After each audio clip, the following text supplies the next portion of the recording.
ليه الناس بتنبهر بسوق ديانا؟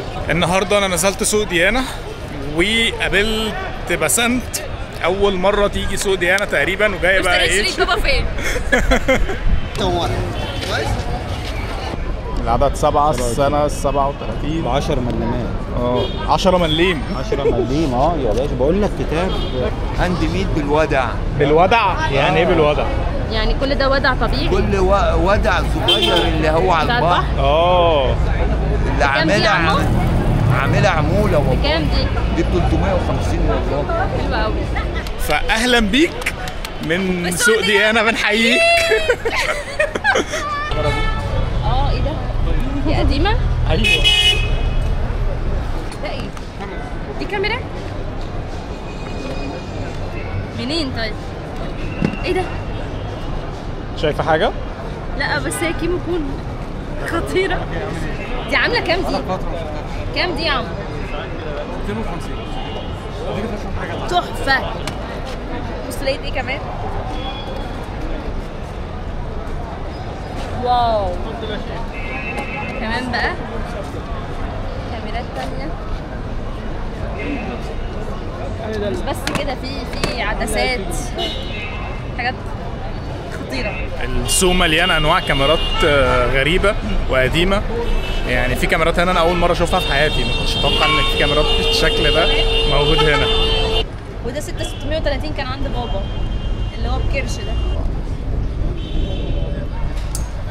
ده كان اول تليفون انا اشتريه في حياتي بفلوسي من زمان قوي، ايام ما كنت لسه في ثانوي تقريبا، ووقع مني في البحر في اسكندريه وباظ. من يومها ما صلحتوش تاني بقى، ما اعرفش هو فين اصلا. كتاب قديم تحفه الصراحه، في كل حاجه. بكام بقى الكتاب ده؟ والله الكتاب دوت انا مش بفرط فيه، بس ممكن لو حد عايز ابيعه له عادي. يسوى كام مثلا؟ يسوى حوالي 10000 جنيه، ويمكن يعدي كمان. ده عايز يتحط في متحف. بيتكلم بردك فيه عن السيدة زينب، وعن بص هنا، وعن عيد الأضحى المبارك. أنا مبهورة. أنا لقيت كل التليفونات اللي أنا مسكتها في حياتي هنا. ده بقى موبايل بلاك بيري، كان عليه حاجة اسمها BBM. كل اللي ماسكين بلاك بيري بس هم اللي بيستخدموها، عاملة زي الاير دروب كده في الايفون. بس ده بقى غير الهوت ميل وغير الياهو وغير الاي بادي. ده كان اللي ماسكه كان بيبقى اروش واحد في مصر. وده بلاك بيري برضو بس مرهق، يعني صاحبه ربنا يسامحه. وده بلاك بيري برضو بجد. التليفون ده كان روش موت. ده كان معايا برضو كان روش موت. وده تقريبا اول تليفون نوكيا نزل، كان اسمه شبشب حاجه كده، جامد. انا 310. انا مبهوره بالحاجات اللي انا عماله الاقيها دي، تحفه. تعالى حاج. دي العملات الفضيه. ده الربع جنيه المخروم. ده الربع جنيه. انت معاك ثروه في المحفظه دي. طلع جنيه فلوس سنه. فين الربع جنيه المخروم؟ 2 مليم اهو. ما شفتوش قبل كده؟ ده انا عندي منه كتير في البيت. في شرايط هنا، شرايط قديمه. الشواك الكبيره دي شفتها في المتحف بتاع جير اندرسون. كنت بستغرب ازاي الشواك كبيره كده، بس طلع ان هي شكلها الشواك القديمه كلها فعلا بنفس الحجم ده. يعني الشواك دي دلوقتي محطوطه في متاحف. ببساطه لان سوق ديانا فيه كل ما هو غريب وكل ما هو قديم، ومش هتلاقي الحاجات اللي موجوده في سوق ديانا في اي مكان تاني. كتاب عن حضارات الكبرى. طبعا مصر هي اكبر الحضارات. هنا بيتكلم عن التيجان وعلامه عنخ والتاج المزدوج والمومياوات. شكل العماله كانت في مصر عامله ازاي. الكاتب كان الكاتب في مصر القديمه بيسموه السش. خطيره. حاجات هندي وبتاع، يعني شغل عالي. شوكر. واو تحفه. الصوت تفاصيل مش طبيعيه. بس انت اول مره تيجي سوق ديانا فماشيه منبهره بكل ربع جنيه، بكل فتفوته في المكان.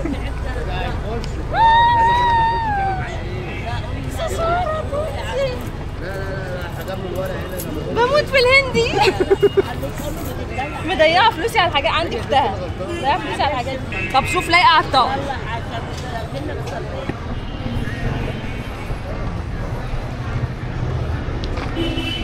راحت فين؟ كنت مصور انا لعبه لابوبو صغيره كده ونزلتها عندي بوست على الفيس، وناس كتير شيرتها، مش عارف جاب ريتش بتاع 2-3 مليون مره واحده. فالمهم ان في بنت دخلت قالت لي اللابوبو دي بتاعتي. كانت ضايعه منها وما تعرفش ايه اللي جابها سوديانه يعني. فعمال ادور بقى على الراجل اللي انا كنت لقيت عنده اللابوبو دي. ده ايه؟ ده كيكي ده. ماذا؟ ده الايموجي اللي احنا بنبعته لبعض. طب ده شوكولاته ولا كيك؟ ده ايه ده؟ اصلا ملمسه غريب قوي. اهم فقره في اليوم فقره الفطار كده كده. جعانه. لا ثانيه بقى، احنا في ديانه كده عادي، احنا جايبين بيست يا جماعه. نم بيست كده يطروا على قلبنا بقى، حاجه كده اللوز. هناكل وبعدين والله ما هتاكل الا لما تصورني الاول. فول بالسمنه البلدي، بطاطس بالسمنه البلدي، حلوه قوي دي بقى. قلت لي زي مين اللي كان بيستخدمها؟ اسبان. لا، وتحيه كاريوكا في افلام ليها لما كانت بتطلع اسبانيولي. لقينا هنا في احجار كتير قوي. الحاجات اللي عجبتني الاحجار دي اللي عليها رسومات هيروغليفيه. ده عند الشجر دي. بص ده.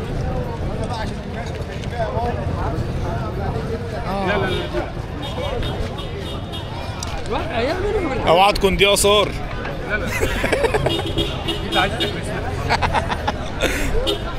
دي عليها رسومات هيروغليفي، بس هو عنده بقى حاجات هنا. حلو التكوين ده نيزك يعني، حتى الملمس بتاعه ناعم قوي غريب. نيزك بركاني، وفي نيزك نيزك من القمر، نيزك سماوي مش من القمر. الحجر الطبيعي الواو.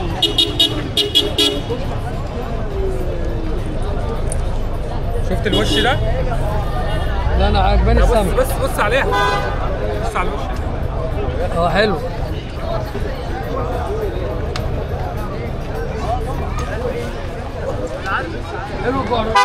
هو ده ببساطة سوق ديانة. كل ما هو غريب وقديم هتلاقيه في السوق ده. ان شاء الله تطلع مش شغاله، عشان لو شغاله هو لسه واقف معايا حد قال لي انا شغال. انا بس اللي انت بتشتري كاميرات اصلا؟ لا انا عايز اجيب هديه لحد، صدقني انا حد يكون بيفهم يساعدني شويه. السوق حرفيا مليان حاجات من كل حاجه. طول ما انت ماشي كده نحاس وفضه واحجار وموبايلات قديمه وادوات ولوحات. افتكر انت لو جيت سوق ديانه يعني ممكن تيجي تهتم تشتري ايه هنا. في هنا كل حاجه حرفيا، ممكن مش حاجات قديمه بس ولا فونتج بس، ولكن في كوتشيات كمان. انا اروح اجيب كوتشي دلوقتي. حتى الكرافتات موجوده هنا، ليها دور في سوق ديانه. جزم بقى وشرابات وكل حاجه والله موجوده في السوق ده، مفيش حاجه مش موجوده.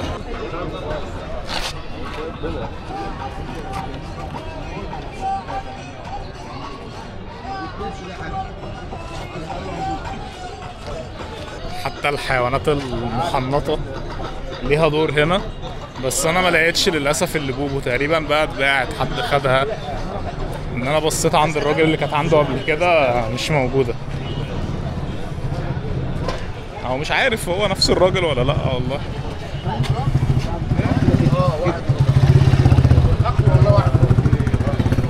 مش عارف بس انت راحت فين، اختفت مني.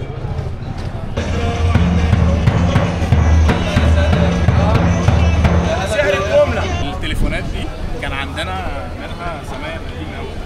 ده عباره عن فلوس بيرجع تاني. في طريقه بقى كانوا بيربطوا ده بقفل علشان محدش يعمل.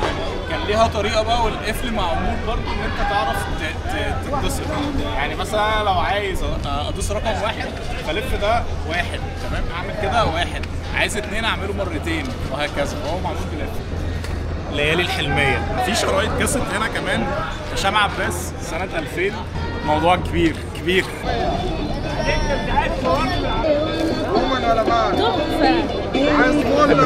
كمية كاميرات والألذ من هنا للأفلام.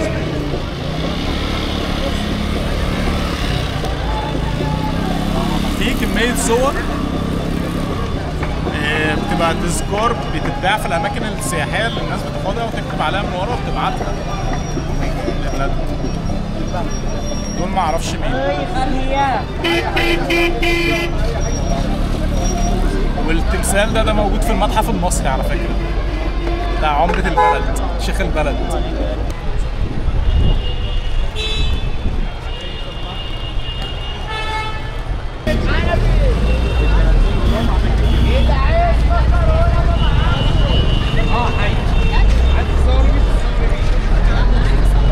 يعني من بعيد هتحس ان الكلب حقيقي، فاهم؟ بس هو محنط. كلاب محنطة وغزلان محنطة. ده رقم الراجل والانستجرام بتاعه عشان لو حد حابب يجي يشوف الحاجات دي. بس دول مش حيين طبعا، ده تحنيط. بس في حي اهو، ده حي. ايوه ايوه.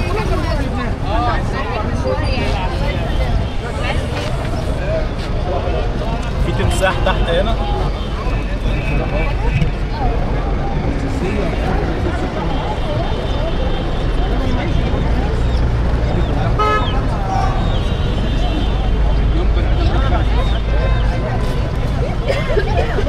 هو ده نسر؟ ده عقاب امبريال ايجل. الصورة معايا عاملة 20 جنيه. احنا في سوديانا يا جماعة، سوديانا في وسط البلد. فانت حضرتك لو عايز تيجي تشوف الحاجات الغريبة والعجيبة دي والحاجات القديمة قوي، فيوم السبت تصحى بدري تيجي تنزل على محطة مترو العتبة عند سينما ديانا. هتيجي هنا هتلاقي سوق ديانا بيبقى موجود كل يوم سبت. وانت ماشي في سوق ديانا عادي جدا تمشي هتلاقي فيه صور وبراويز في الارض. بس اللي لفت نظري هنا دي، هنلاقي هنا براويز دي رحمة الله وبركاته عليكم آل البيت السيد محمد أبو بكر المرغني، السيد محمد سر الختم المرغني، السيد إسماعيل المرغني. دول غالبا من أهل الطرق الصوفية أو من أولياء ليهم طرق، والناس بتبروز الصور بتاعتهم تكون موجودة في البيت كذكرى طيبة ليهم. دي موجودة عندنا كتير هنا في مصر. بس وفي بقى صور وحاجات كتير قوي هنا بشوف زيها كتير قوي في متحف جاير أندرسون.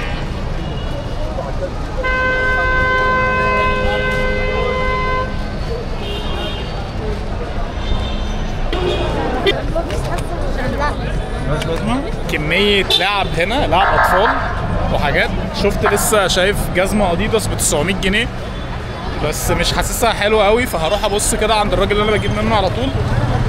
لو لقيت الجزمة عنده حلوة هجيب، ما لقيتش هرجع أخد ال 900 دي. طبعا التلفزيونات دي ما بقتش موجودة دلوقتي، كلها دلوقتي شاشات سمارت. فلو حد بيجهز شقته على طراز قديم شوية يبقى يجي سودي هنا. هي دي بكام؟ دي عاملة كام؟ عاملة كام يا بابا دي؟ دي الجزمة التانية أديداس برضو. خلاص أنا استقريت على الجزمة دي، شكلها حلو لذيذة، ما فيهاش الأحمر اللي ضايق من ظهر ده. جبت شوز أديداس، هو أوريجينال، بيبقى حاجات فيها ديفوهات بسيطة كده، متوسخ بتاع. جبته ب1000 جنيه. عجباني هنا فين؟ بس ودي أهم حاجة جبتها النهاردة في السوق. جبت جوابات بتتباع.